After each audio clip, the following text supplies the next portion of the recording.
Lieutenant Marisol Reyes fought to keep control of her ship as alarms sounded. The sky above Kael'thar glowed blood red, torn by flickering lightning and drifting ash. Below, the land had cracked open into glowing rivers of molten rock, and jagged spires of blackened metal rose like broken teeth. Every warning light on her console blinked urgent red. Her hands shook on the controls as the hull shuddered under enemy fire. Beyond the viewport, tracer rounds carved bright arcs through the dusty air. With a final, ear-splitting jolt, the ship's thrusters died, sending her plummeting toward the ruined surface. The dropship slammed into the ground with a roar of twisted metal. Sparks spurted as the cabin door flung open. Marisol crawled free, each breath a struggle through the acrid smoke. She staggered onto the scorched earth, her boots crunching on charred debris. All around lay the remains of Zyrathian defense platforms, shattered and silent. No allies answered her distress beacon. No friendly voice broke the eerie hush. Marisol's heart pulsed in her ears as she pressed her back against a collapsed pylons, scanning for signs of life, or hostiles.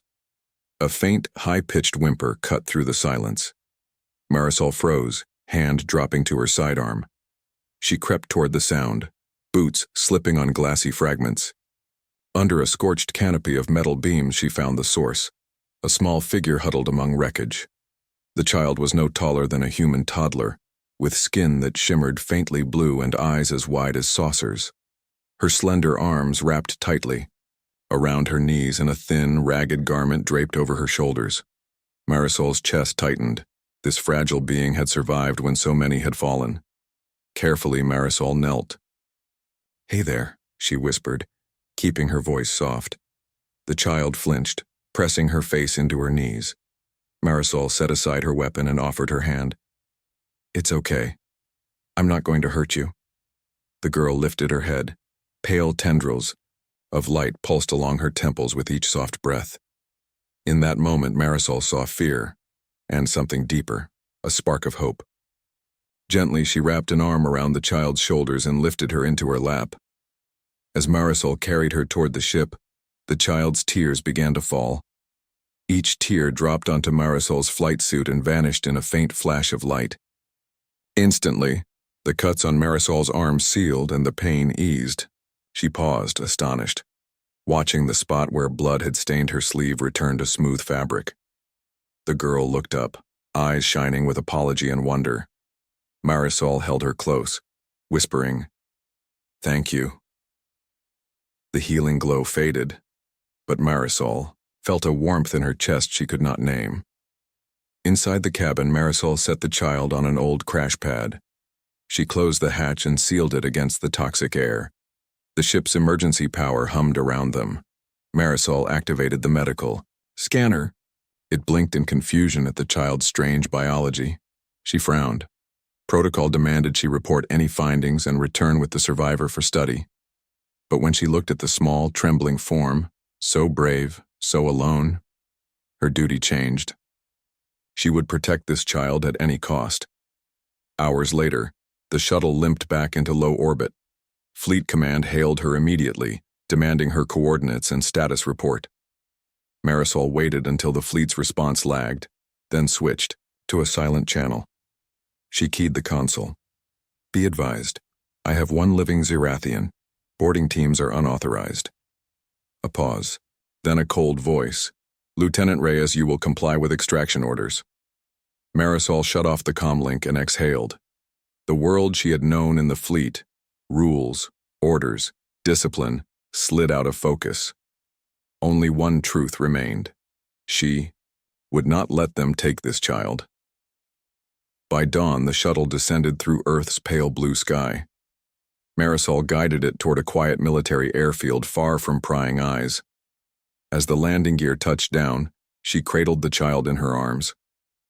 The little Zyrathian's glow had dimmed, but she still stared at the stars through the viewport. Below them, green fields and distant cities stretched beneath cottony clouds. Marisol felt a storm of guilt and hope in her chest. She carried more than a refugee. She carried a promise. That night, in a modest suburban home arranged for her temporary stay, Marisol prepared for secrecy. She led the girl through a back door into a small kitchen. The child peered at the counters, the sink, the bright refrigerator light. Marisol found a bowl of water and a piece of bread. The child touched both with trembling fingers, then tasted them. She smiled, a quick flash of starlight on her lips. Marisol smiled back, then looked around the neat room. Soon, someone might come searching for them, but for now, this was safety. Marisol turned off the main lights and led the child into a small bedroom at the back of the house.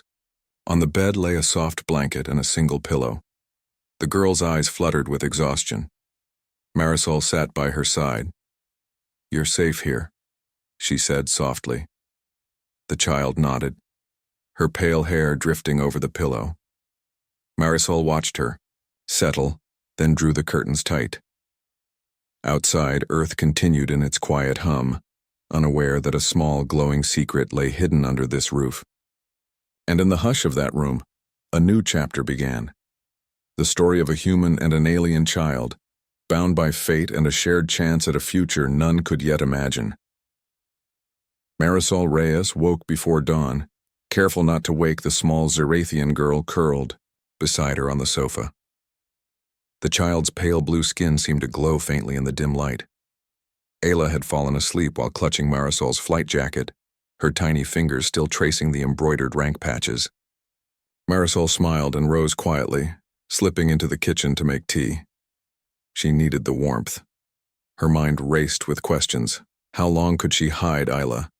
What would happen if the authorities discovered her? By mid-morning, Marisol decided to turn her home into a safe space. She wiped the kitchen table clean and opened a small box of colorful crayons. Ayla peeked around the corner, curious. "Come here," Marisol said softly. She held out a blank sheet of paper.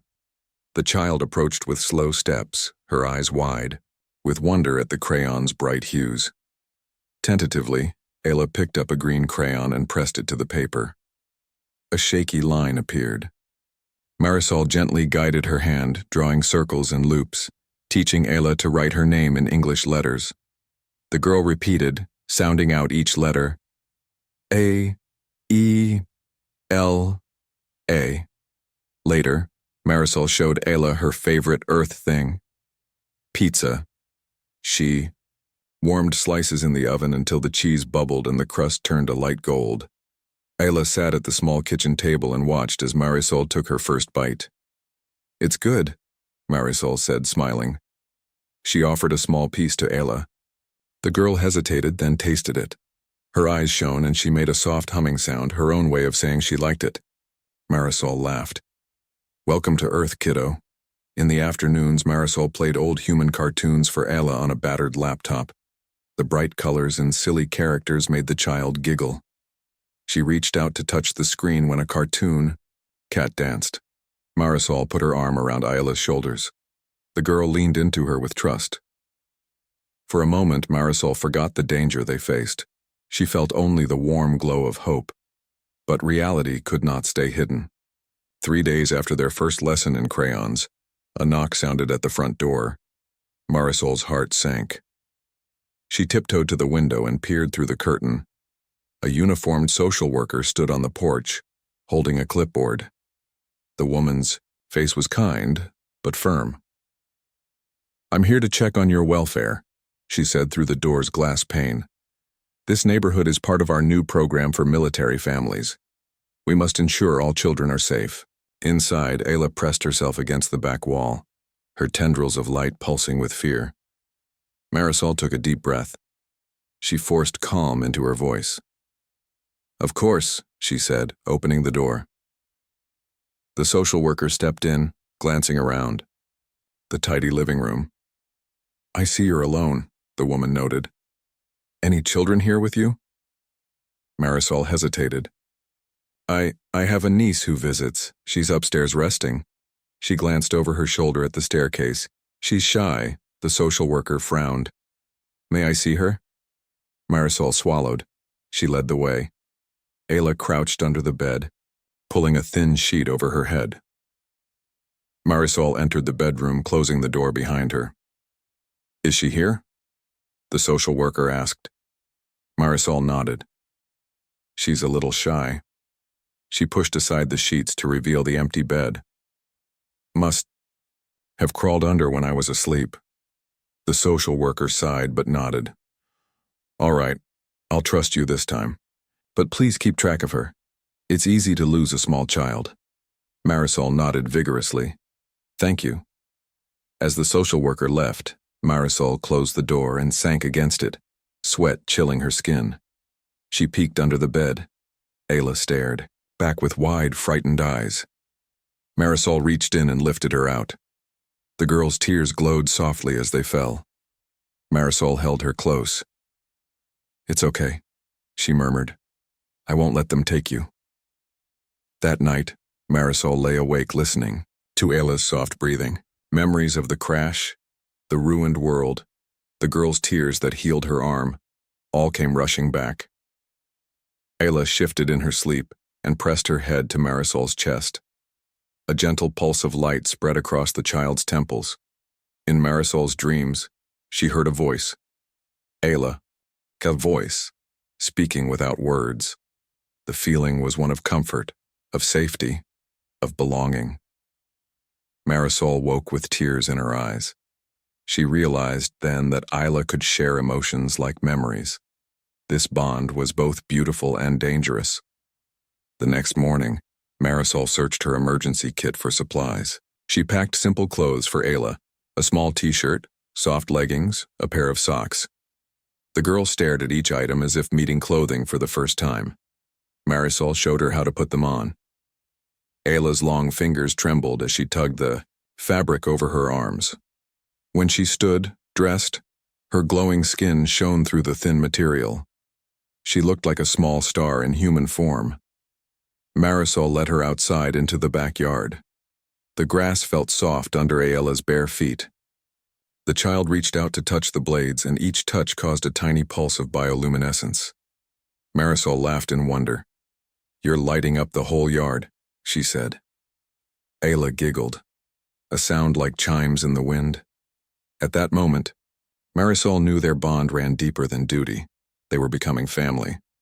Over the next week, Marisol taught Ayla more: basic English words, simple games, shared meals. Ayla showed Marisol her own skills, the way she could calm Marisol's restless nights by sending soothing images into her mind. When nightmares of the crash began to plague Marisol again, Ayla reached out in sleep and planted a memory of a calm, blue lake under a clear sky. Marisol would wake feeling peaceful, as if she had truly been there. Each day brought new challenges: covering tracks, keeping Ayla's identity hidden from neighbors, avoiding questions from doctors and the military's medical division. But with every lesson, every laugh, Marisol felt her resolve strengthen. She had rescued this child from death and loss. Now her mission was to help Ayla find a place where she could learn, grow, and belong. As dusk fell on another quiet evening, Marisol and Ayla sat on the porch steps watching the sun sink behind distant rooftops. Ayla leaned her head on Marisol's shoulder and pointed at the sky. Tiny stars began to appear. Ayla's light shone brighter in response, matching the cosmos above. Marisol wrapped her arm around the girl. We'll figure this out, she whispered. Together. And under the spreading canopy of Earth's night sky, human and alien found in each other the hope of a future neither could imagine alone. Days had turned into weeks since Marisol Reyes first brought Ayla into her home. Each morning, the pale blue child awoke with tiny pulses of light dancing along her skin. Marisol found herself checking the shadows by the window, imagining unseen threats lurking beyond the fence. She kept a close watch on every knock at the door, every hum of a passing car. Still, nothing had happened, until the night she noticed the first warning. Late one evening, Marisol sat at her small desk, studying encrypted fleet data she had managed to capture. The grainy hologram flickered with orbital readings over Kael'thar and Earth. She paused as a new blip appeared, a massive Zerathian dreadnought, moving slowly into stealth orbit around the planet. The ship's engines left no glow, but its size marked it unmistakably. This was no rescue craft. Its path made one thing clear. It was hunting survivors. Marisol's pulse quickened. She shut down the console and stood. Every rule she ever knew told her to radio Fleet Command at once and ask for orders. But she could not risk exposing Ayla. Instead, she sent a silent message to Dr. Connor Hayes, the xenopsychologist who had offered to help her understand the girl's physiology. She knew his office on the base was less secure than command headquarters, and that he owed her a favor. The next morning, Marisol slipped through the back gate and walked up the grassy hill toward the base's research wing. White buildings rose against the blue sky, their windows silent and blind. She tapped the access code she had memorized, then entered Dr. Hayes's lab. It smelled of antiseptic and new metal. Hayes looked up from a bank of monitors, his dark eyes clearing at the sight of her. "Lieutenant," he said, voice low, "I got your message." He gestured to an empty chair. "Sit." Marisol nodded and sank into the seat. Behind her, Ayla's data file scrolled across the screens. Heart rate, skin glow, neural patterns. Hayes's fingers flew over the console, isolating the orbital readings Marisol had sent. He frowned. "That is a Dreadnought-class vessel," he said. "It moves under stealth cloak technology. It's designed for recovery missions. Only they call it reclamation. They expect to bring Ayla and any similar survivors back for processing." He looked at Marisol, worry etched on his face. "If it makes orbit scans for her signal, they will come for her. They will not leave without her." Marisol clenched her jaw. She thought of Ayla's small hand in hers, of the way the child's tears had mended her wounds. "I won't let them take her," she said softly. Hayes nodded slowly, though doubt shadowed his eyes. "You'll need a plan. They will scan again tonight, in another 12 hours. Earth's satellites will relay data to that ship." Back at home, Marisol paced the narrow hallway. She could almost hear the Dreadnought's engines cutting through the void. Through her window, Earth looked peaceful. Trees swayed in the breeze, streetlights blinked on, and neighbors locked their doors. No one could see what she carried in. Her arms. She found Ayla asleep on the sofa, her glow dimming in exhaustion. Gently, Marisol lifted the child and carried her to her room. Ayla stirred and opened her eyes, two pools of soft light in the dark.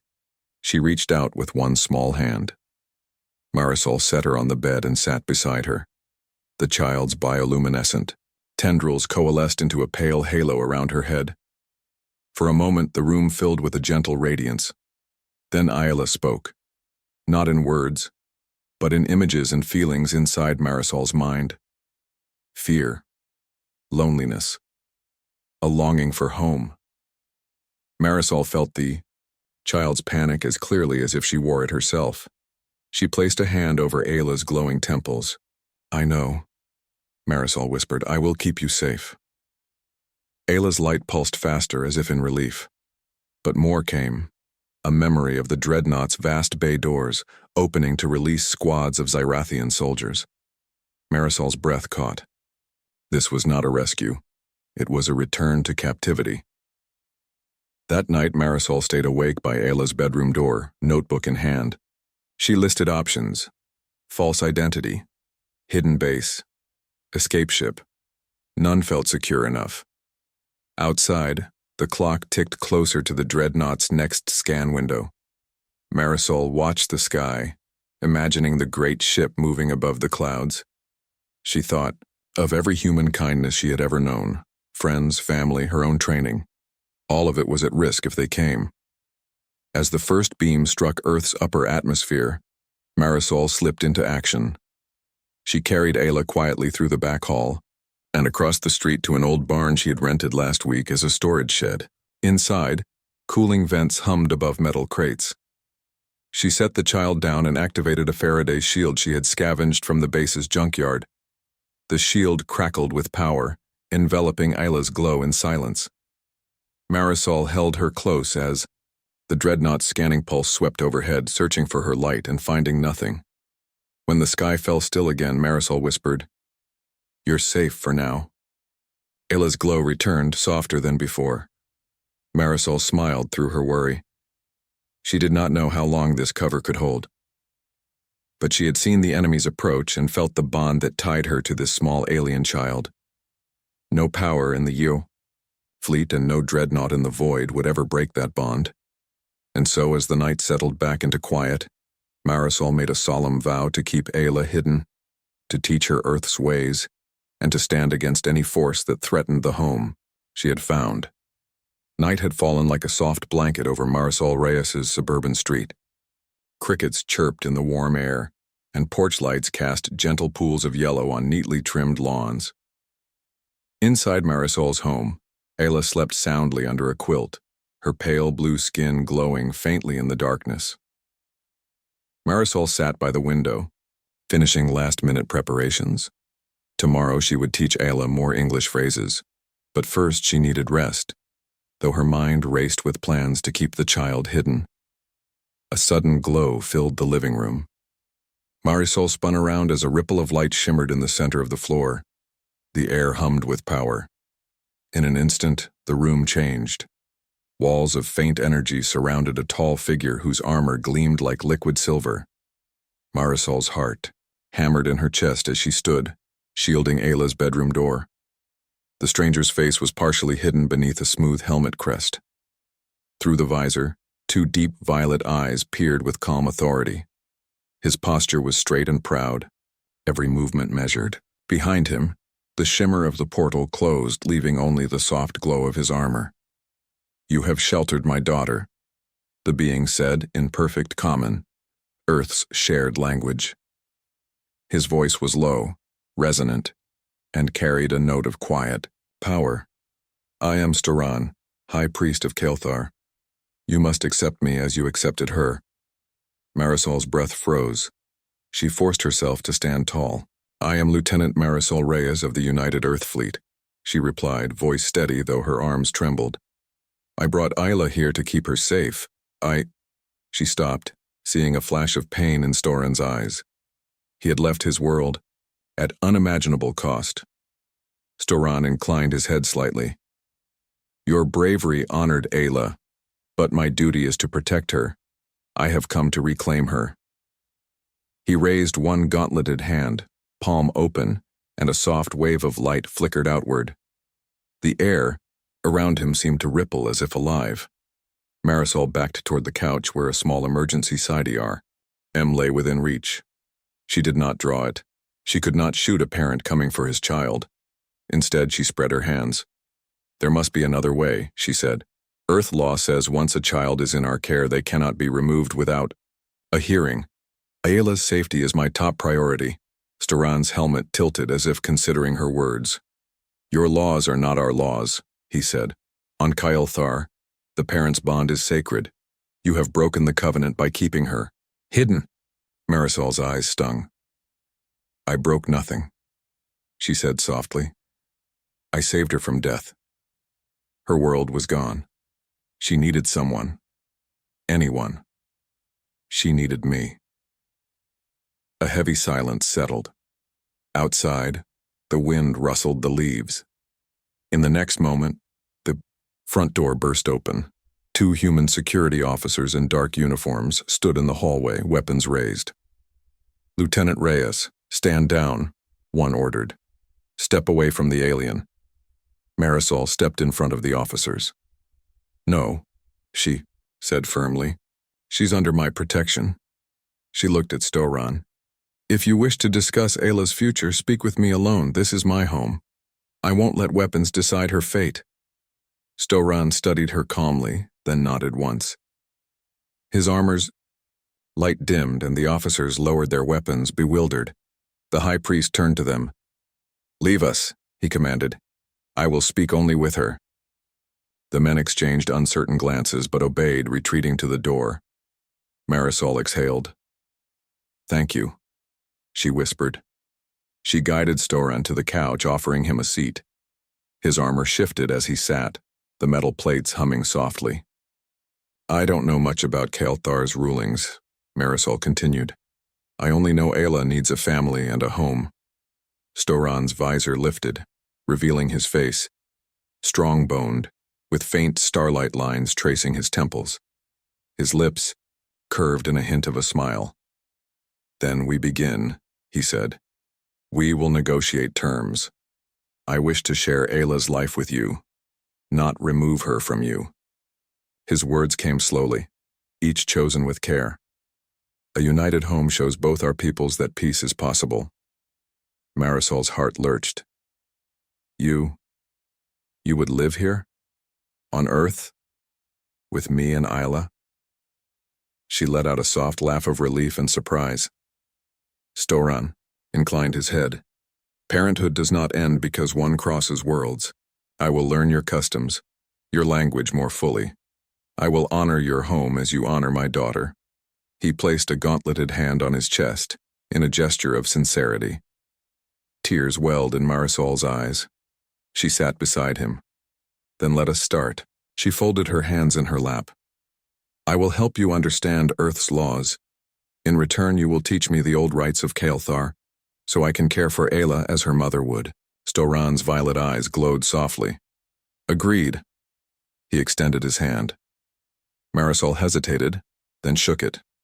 The touch brought a warm pulse of light through her veins, an echo of Ayla's healing gift. In that moment, two worlds reached across, the stars, and found common ground. Outside, the night settled again, calm and quiet. Inside, in a small living room on Earth, a human and an alien high priest met as partners. Their journey to build a new family and a new alliance had begun. Morning light filtered through the curtains as Marisol Reyes prepared breakfast in her kitchen.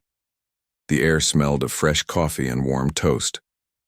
Across the small table sat Storan, the Zyrathian high priest, studying a booklet titled Earth Family Law. His silver armor was set aside, replaced by a simple shirt and trousers Marisol had provided. He traced unfamiliar words with a long finger, brow furrowed in concentration. Marisol placed 2 plates of eggs and fruit before him. You should eat, she said kindly. It will help you think. Storan nodded and lifted a fork. He tasted the eggs with measured caution, then allowed himself a small smile. Your food is nourishing, he said. On Kael'thar, we nourish the soul first, then the body. Marisol chuckled. Here, we try to do both at once. Their peaceful morning was disrupted by a soft chime from Marisol's phone. She glanced at the screen and her smile faded. They've posted the video, she said. A news alert showed Storan standing in the living room portal, his armor glowing, while her neighbors recorded on their holocams. The headline read, Alien High Priest appears in suburbia. Below it, hundreds of comments speculated wildly. Storan looked at the screen, then back at Marisol. Your world is quick to record and share. He set down his fork. On Kael'thar, first contact is private, a sacred ceremony witnessed by only close kin. Marisol sighed. We're different. Here, the media will want statements, interviews. They may even want to hold hearings on Ayla's guardianship on live holo. She felt a wave of dread. I need your help.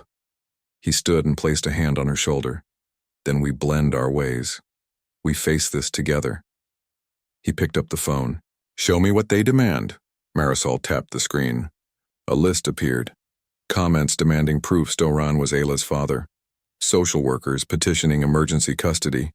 News channels requesting live interviews. Storan studied the list thoughtfully. We must hold a ceremony, he said. I will invite an elder from Kael'thar, and you will invite a judge from your world. We bind our bond publicly, but with respect to each tradition. Marisol nodded slowly. A combined hearing and ritual that could satisfy Earth law and your rights. She tapped a reply to a local community center. Requesting hall for mixed legal ceremonial event.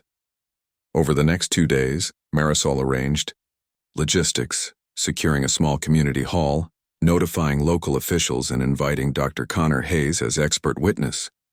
Storan contacted his fleet through a secure channel, inviting Zyrathian priests to witness via hololink, but only those authorized by the High Council of Kael'thar. Together, they crafted invitations that balanced both cultures. On the morning of the event, Marisol dressed in simple but presentable civilian attire, Storan wore ceremonial robes of woven silver threads that caught the light like starlight. Ayla stood between them, wearing a human dress sewn with glowing patterns that matched her skin.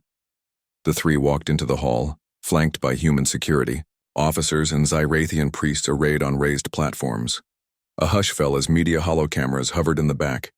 A local judge, stern but open-eyed, sat at a long table beside a floating holoscreen showing the Kael'thar Council. Marisol stepped forward and spoke first. "I am Lieutenant Marisol Reyes," she began, voice clear. "I took in Ayla to save her life. I claim legal guardianship under Earth law. Today I present the Zyrathian High Priest Storan as co-guardian." Storan rose, his robes whispering. He inclined his head to the judge and to Marisol. Then he raised his arms, and a soft pulse of bioluminescent light spread through the hall. The priests on the platform responded, humming a low chant that resonated in everyone's minds. Each participant felt a gentle warmth, as if Storan's presence carried a message of trust and unity. When the chant ended, Storan spoke in common. "On Kael'thar, the right of kinship binds parent and child. I hereby accept Ayla not as duty alone, but as honor and joy. Through this light, I pledge to stand by her side, as mother and father, protector and guide." Ayla stepped forward and placed a small hand in each of theirs. She closed her eyes and let her glow ripple outward, sealing the promise. The judges tapped their holopads, recording the moment. Marisol felt tears prick her eyes. The child they both loved now stood at the center of two worlds. Next, the judge spoke. "Under Earth law, this ceremony fulfills the requirements for co-guardianship. I therefore grant joint guardianship of Ayla Reyes to Lieutenant Marisol Reyes and Storan of Kael'thar. May you both fulfill your duties in her best interest." A round of holobeeps and media flashes followed. Reporters shouted questions, but Marisol and Storan stood firm. Together they fielded inquiries. How will you co-parent? What does this mean for Earth-Zyrathian relations? Each answer showcased their unity. Storan speaking of learning human customs, Marisol of embracing Zyrathian practices. Ayla watched them, her small form glowing brighter with pride. After the formalities, guests mingled. Human neighbors shook, Storan's hand surprised by his gentle warmth. Zyrathian priests conversed with local officials curious about Earth cities. Marisol and Storan exchanged a look of relief and accomplishment. They had faced the glare of two worlds, and they had woven their customs into something new and stronger. That evening, as they returned home, Ayla ran ahead laughing under the streetlights. Marisol and Storan walked side by side. She carried extra robes he would change into for dinner. He held a small satchel of Earth Market spices he wanted Marisol to taste. The suburban street had never felt so full of possibility. Marisol looked at Storan and smiled. "We did it," she said softly. Storan nodded, his eyes reflecting the glow of street lamps. We did it, together. And in that simple truth, they found the promise of family and the hope of two worlds finding balance at last.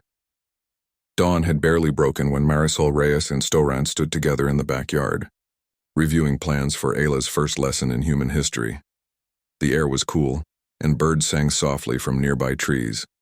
Ayla chased a small painted ball across the grass, her glowing skin lighting the blades with every touch. Marisol held a tablet, showing basic Earth civics, and Storan traced each word with careful attention. Peace seemed possible at last.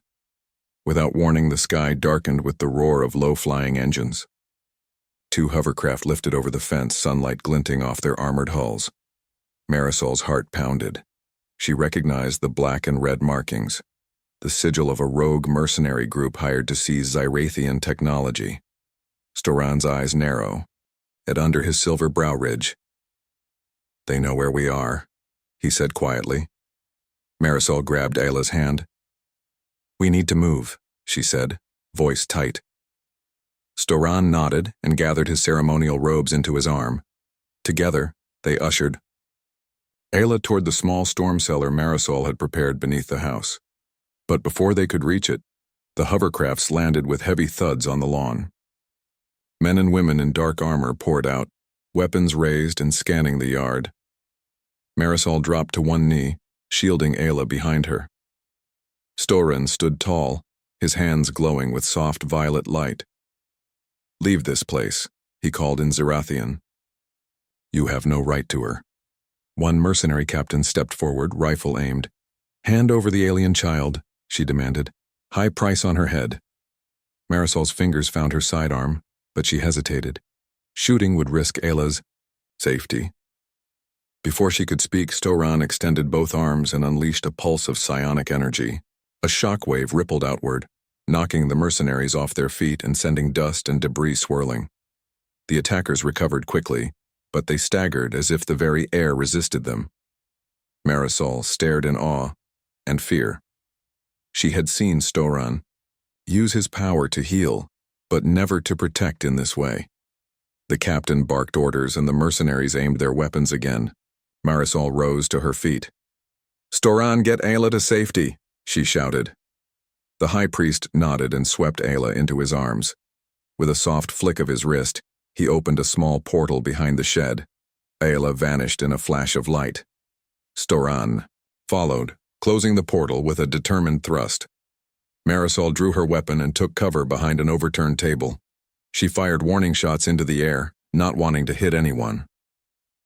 The mercenaries advanced, but each time they neared her, the broken garden fence splintered as Storan's portal opened and closed just ahead of them. He reappeared at moments when the attackers were off balance, forcing them backward with gentle but firm pushes of energy. On the fifth pass, one mercenary broke through his barrier and rushed toward Storan, rifle raised. In that instant, Marisol sprinted forward, tackling the soldier to the ground. The soldier's rifle discharged, sending a round into the dirt at her feet. Marisol pinned the attacker and wrenched the rifle free. She looked up to see Storan safely carrying Ayla into the cellar portal. As Storan stepped through, Marisol gave the captured mercenary a final shove. The portal shimmered closed behind the high priest and Ayla. Dust settled in the yard, and only the broken fence and scattered footprints marked the struggle. Marisol rose slowly, rifle in hand, chest heaving. She stared at the spot where the portal had closed, then at the battered hovercraft. Sirens wailed somewhere in the distance, likely neighbors calling the authorities. Marisol holstered her weapon and sank to the ground, hands trembling. The morning sun, once gentle, now felt harsh on her skin. Her mind replayed Storan's display of power, the look of relief on Ayla's face when she saw her father protect her. A single tear tracked down her cheek. Minutes later, a soft glow lit the cellar stairwell. Marisol raced down the steps to find Storan holding Ayla close. The child's tears of relief quivered in her steady glow. Marisol knelt beside them, placing a hand on Storan's arm. He looked at her with deep violet eyes. No words were needed. His gentle nod and the warm pulse of his light told her everything. Ayla slipped her small hand into Marisol's. "Thank you," she spoke in broken earth speech, surprising both adults. Her glow softened into a halo around all three. Marisol wrapped her arms around them both. "We are safe now," she whispered. Storan crouched and placed his palm against Marisol's. A comforting wave of light flowed between them, knitting their hearts in unspoken understanding. Marisol felt peace settle over her, a sense that, together, they could face any threat. Outside, human sirens faded into the distance and the sun climbed higher in the sky. In that quiet moment, Marisol realized the truth of her vow. They had been tested and found worthy not by law or ceremony, but by their willingness to protect one another with courage and love. And as father, mother, and child embraced in the soft glow of early morning, a new bond was sealed, stronger than any law, deeper than any tradition, and shining brighter than any star. Sunlight streamed through the curtains, painting soft gold patterns on the bedroom walls. Marisol Reyes woke to a quiet house, the only sound the gentle breathing of Ayla asleep at her side. Across the room, Storan stood by the window, gazing at a small planter of earth flowers. The morning air drifted in, carrying the scent of fresh grass and distant city hum. Today was the day they had promised each other. The day of new beginnings. Marisol slipped out of bed and dressed quietly. In the kitchen, she found Storan kneeling beside the flowers, his hand hovering over a single white bloom. He whispered words in Zarathian, soft, melodic sounds that made the petals tremble. As he spoke, the flower's edges glowed faintly, before brightening into a pure light. Marisol watched in wonder. Storan turned, a gentle smile on his face. "The flowers respond to hope," he said. "On Kael'thar, we believe life itself hears our hearts." Marisol nodded. She filled a small vase with water and placed the glowing flower on the table. Then she drew 2 cups of tea, setting them beside Storan. He accepted one and blew on the surface to cool it, his violet eyes thoughtful.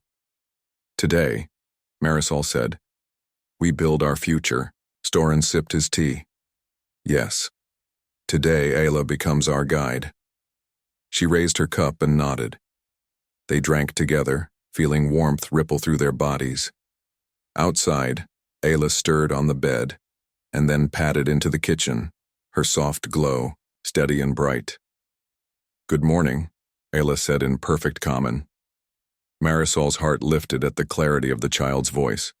Storan stood and took Ayla's hand. "Come," he said.